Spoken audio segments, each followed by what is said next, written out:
நண்பர்கள் அனைவருக்கும் வணக்கம். வாங்க கனவு தேசத்தில் பயணிக்கலாம். கனவு தேசத்தில் உங்களுடன் பயணிக்கும் நான் ராஜ்குமார். நண்பர்களே, இன்னைக்கு ஜூன் 3ஆம் தேதி 2024 நாடாளுமன்ற தேர்தல் வாக்கு எண்ணிக்கை அப்படிங்கிறது ஜூன் 4ஆம் தேதி. இன்னும் ஒரே நாள் தான் இருக்கு. இன்றைய ஒரு பொழுது தான். நாளைக்கு வாக்கு எண்ணிக்கை. வந்த வாக்கு எண்ணிக்கை முடிவில் இன்னைக்கு ஒவ்வொரு கட்சியும் எவ்வளவு வாக்குகளை வாங்க போறாங்க, எத்தனை இடங்களை பெற போறாங்க அப்படிங்கிறது தெரிய போகுது. முக்கியமா இதுல நாம் தமிழர் கட்சி எத்தனை வாக்குகள் வாங்க போறாங்க, எத்தனை சதவீத வாக்கு வாங்க போறாங்க, அது ஒட்டுமொத்தமா எத்தனை லட்சம் வாக்குகள் வாங்க போறாங்க அப்படிங்கிறது நாளைய முடிவில் தெரியும். சரி நண்பர்களே, ரொம்ப ஆவலோட நம்ம எதிர்பார்ப்போம். இன்னும் ஒரு நாள் தான். இப்படி தமிழ்நாடு மட்டும் இல்ல, ஒட்டுமொத்தமா இந்த இந்தியாவை எதிர்பார்க்கக்கூடிய இந்த தேர்தல் முடிவு அப்படிங்கிறது நாளைக்கு வர இருக்கு. நிச்சயம் ஆவலோட எதிர்பார்ப்போம். இந்த தேர்தல் முடிவுக்கு பிறகு நாம் தமிழர் கட்சியினுடைய அண்ணன் சீமான் அவர்களுடைய மிகப்பெரிய ஒரு வெற்றி, முதல் வெற்றி என்ன அப்படின்னா, அதாவது தேர்தல் ஆணையத்தால் அங்கீகரிக்கப்பட்ட ஒரு கட்சியாக மாறக்கூடிய ஒரு வெற்றி தான், மிகப்பெரிய ஒரு வெற்றி. அதான் இந்த தேர்தல் முடிவுல நம்ம பெற போறோம். அதாவது இன்னைக்கு தமிழ்நாட்டில் பல கட்சிகள், நூற்றுக்கணக்கான கட்சிகள் இருக்கு. இதுல அங்கீகரிக்கப்பட்ட கட்சிகள் அப்படின்னு பாத்தீங்கன்னா ஒரு சில கட்சிகள் தான். இப்படி தமிழ்நாட்டில் இருக்கக்கூடிய அங்கீகரிக்கப்பட்ட தேசிய கட்சிகள் என்னென்ன அப்படின்னு பார்த்தோம்னா, காங்கிரஸ், பாஜக, மார்க்சிஸ்ட் கம்யூனிஸ்ட் கட்சி, இந்திய கம்யூனிஸ்ட் கட்சி, ஆம் ஆத்மி, பகுஜன் சமாஜ்வாதி கட்சி. இப்படி இந்த கட்சி எல்லாம் பாத்தீங்கன்னா தமிழ்நாட்டில் இருக்கக்கூடிய தேசிய கட்சிகள், அங்கீகரிக்கப்பட்ட கட்சிகள். அடுத்து இன்னைக்கு மாநில கட்சிகள், அதாவது தமிழ்நாட்டில் இருக்கக்கூடிய அங்கீகரிக்கப்பட்ட மாநில கட்சி எதுன்னு பார்த்தோம்னா, இப்ப 60 வருட காலமாக தமிழ்நாட்டை ஆண்டு கொண்டிருக்கிற திமுக, அதிமுக, அதன் பிறகு தேமுதிக. ஆனா தேமுதிக இன்னைய அளவுல எவ்வளவு வாக்குகள் வாங்கிருக்காங்க அப்படின்னா 1% கீழே தான் வாங்கிருக்காங்க. அப்படிங்கும்போது அங்கீகரிக்கப்பட்ட கட்சியா அப்படிங்கிறது ஒரு சந்தேகமா தான் இருக்கு. ஏன்னா அங்கீகரிக்கப்பட்ட கட்சி அப்படின்னா 8% மேல வாக்கு வங்கி வச்சிருக்கணும். ஆனா தேமுதிக இருக்கிறது அப்படிங்கிறது 1% உள்ளதா இருக்கு. அப்படி இருக்கும்போது தேமுதிக அப்படிங்கிறது அங்கீகரிக்கப்பட்ட கட்சியா அப்படிங்கறத ஒரு சந்தேகம் இருக்கு. அதை தாண்டி இன்னைக்கு தமிழ்நாட்டில் ஒரு அங்கீகரிக்கப்பட்ட கட்சியாக மாறப்போகிற ஒரு கட்சி என்ன அப்படின்னு பாத்தீங்கன்னா நாம் தமிழ் கட்சி மட்டும்தான். அதாவது நண்பர்களே, நாளை இந்த தேர்தல் வாக்கு எண்ணிக்கை நடந்து முடிந்த பிறகு, வாக்கு எண்ணிக்கை முடிவு வந்த பிறகு, நாம் தமிழ் கட்சி அப்படிங்கிறது ஒரு அங்கீகரிக்கப்பட்ட, அதாவது தேர்தல் ஆணையத்தால் அங்கீகரிக்கப்பட்ட ஒரு கட்சியாக மாறப்போகுது. இதுதான் நமது கட்சியுடைய மிகப்பெரிய ஒரு வெற்றி, அண்ணன் சீமான் அவர்களுடைய வெற்றி, ஒட்டுமொத்த நாம் தமிழ் கட்சி அனைவருடைய ஒட்டுமொத்த வெற்றி. நிச்சயம் இந்த வெற்றியை நம்ம கொண்டாடணும். ஏன்னா இன்னைக்கு தேர்தல் ஆணையத்தால இன்னைக்கு அங்கீகரிக்கப்பட்ட கட்சியா மாறணும் அப்படிங்கிறதுல அவ்வளவு சாதாரண விஷயம் கிடையாது. ஏன்னா இன்னைக்கு 8% வாக்குகள் வாங்கணும், இல்லன்னா ஒரு 6% வாக்கு, இல்லன்னா ஒரு 2 சட்டமன்ற தொகுதி, இல்ல ஒரு பாராளுமன்ற தொகுதி, அந்த மாதிரிலாம் வெற்றி பெறணும். இதெல்லாம் வெற்றி பெற்றால் தான் நம்ம ஒரு அங்கீகரிக்கப்பட்ட கட்சியா மாறுவோம். ஆனா நாம் தமிழ் கட்சி பொறுத்த வரைக்கும் இடங்கள், அதாவது பாராளுமன்ற தொகுதி இருந்தாலும் சரி, இல்ல சட்டமன்ற தொகுதி இருந்தாலும் சரி, நம்ம இடங்களை எதுவும் வெல்லவில்லை என்றாலும் இந்த தேர்தலில் 8% அதிகமான வாக்குல நம்ம வாங்க போறோம். அப்படிங்கும்போது நம்ம தானாகவே ஒரு அங்கீகரிக்கப்பட்ட கட்சியாக மாறிடுவோம். இது நாம் தமிழ் கட்சியினுடைய முதல் வெற்றி, அண்ணன் சீமான் அவர்களுடைய முதல் வெற்றி. நிச்சயம் நமது கட்சி உறவுகள் இது மிகப்பெரிய அளவில் நம்ம கொண்டாடுவோம். சரி நண்பர்களே, இந்த தேர்தலில் நாம் தமிழ் கட்சி ஒரு அங்கீகரிக்கப்பட்ட கட்சியா, தேர்தல் ஆணையத்தால அங்கீகரிக்கப்பட்ட கட்சியா மாறிடும்.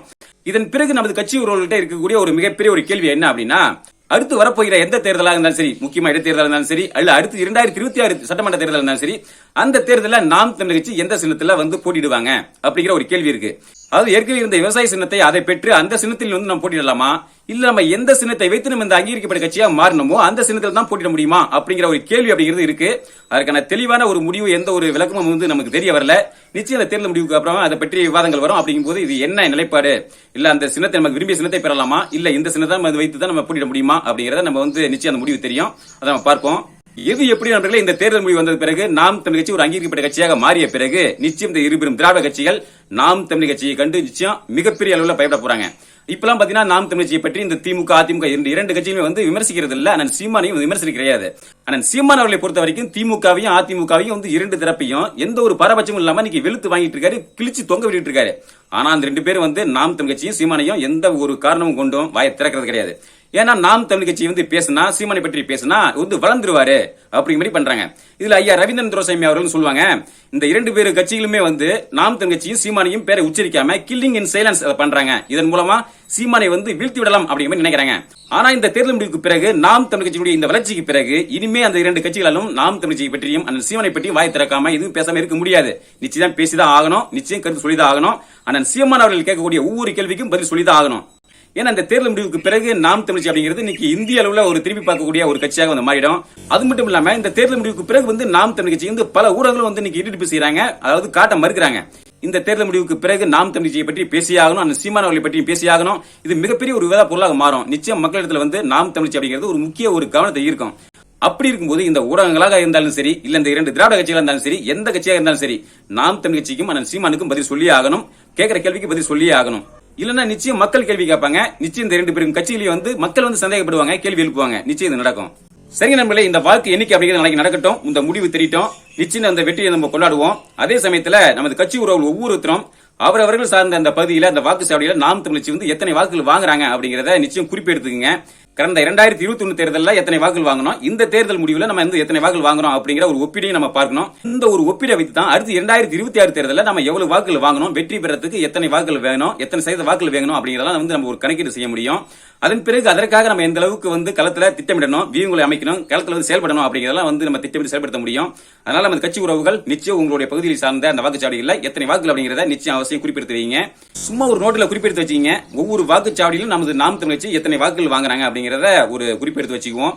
நிச்சயம் இந்த குறிப்பு அப்படிங்கிறது அடுத்த இலக்கை நோக்கி நம்ம பாய்வதற்கு ஒரு வழிவகையா இருக்கும். இப்ப எனது வாக்குச்சாவடியில அதிகபட்சம் ஒரு 100 வாக்குகள் வாங்குவோம் அப்படி மாதிரி எதிர்பார்க்கிறேன். அந்த மாதிரி நீங்களும் உங்களுடைய வாக்குச்சாவடியில எத்தனை வாக்குகள் வாங்குவீங்க அப்படிங்கிற எதிர்பார்ப்பு என்ன அப்படிங்கறதையும் கீழே கருத்துல தெரிவிங்க. ஏன்னா நம்மளுடைய எதிர்பார்ப்பு அப்படிங்கிறது ஒரு மாதிரியா இருக்கும், நாளைக்கு முடிவு வரும்போது அதனுடைய அந்த முடிவு அப்படிங்கிறது அது ஒரு மாதிரியா இருக்கும்.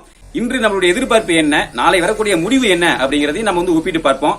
அடுத்து 2026 சட்டமன்ற தேர்தலில் ஒவ்வொரு வாக்குச்சாவடியிலும் எவ்வளவு வாக்குகள் வாங்கணும், எவ்வளவு வாக்குகள் வாங்கினா நம்ம வெற்றி பெற முடியும் அப்படிங்கறதையும் நம்ம ஒரு திட்டமிடுறதுக்கு ஒரு வசதியா இருக்கும். நிச்சயம் நண்பர்களே, நிச்சயம் நம்ம குறிப்பிடுப்போம். நிச்சயம் களத்துல சிறப்பா திட்டமிடுவோம், வியூகங்களை அமைப்போம், களத்துல சிறப்பா செயல்படுவோம். 2026 தேர்தலில் நாம் தமிழ் கட்சி வெல்ல வைப்போம். அண்ணன் சீமான் அவர்களை முதல்வராக ஆக்குவோம். அதற்கான பணிகளை இந்த தேர்தல் முடிவு வந்த பிறகு நிச்சயம் அடுத்த நாட்கள் இருந்து நம்ம தொடங்குவோம். நான் ஏற்கனவே சொன்ன மாதிரி தான் முதல்ல செய்ய வேண்டியது கலந்தாய்வு கூட்டம். அந்த கலந்தாய்வு கூட்டத்தில் நம்ம இருக்கக்கூடிய முக்கியமான ஒரு முடிவு என்ன அப்படின்னா, ஒவ்வொரு கிராமத்திலும் கிளை கட்டமைப்பை ஏற்படுத்தி பொறுப்பாளர் நியமனம் செய்து நிச்சயம் அவங்க செயல்பட வைக்கணும். இதை நம்ம செய்தோம் அப்படின்னா நிச்சயம் நம்மளால 2020 வெல்ல முடியும்.